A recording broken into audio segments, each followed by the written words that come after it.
சொன்னேன். முன்னு பிறந்தது நானுன்னு புரியுதா விளக்காதுக்கு?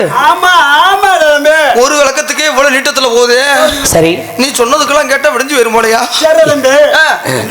அதை மட்டும் கேட்டு அத நீ கேளு. ஏப்பா இன்னொன்னுக்கும் நீ கேளு.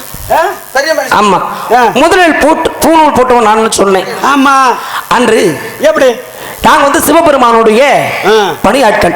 சரி, அப்படி சிவபெருமானுக்கு பூஜை செய்யற வேளையில காராம்பச மாடு தொடையில உள்ள சந்தனக்கறி எடுத்து வழங்குவது வழக்கங்க.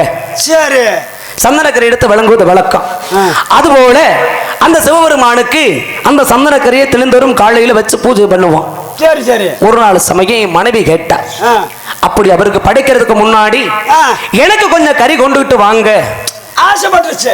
ஆசைப்பட்டு மனைவி கேட்க, சரி சரி மனைவி தானே இருந்தாலும் சாப்பிடட்டும்னு சரி அவருக்கு தெரியாம முதல்ல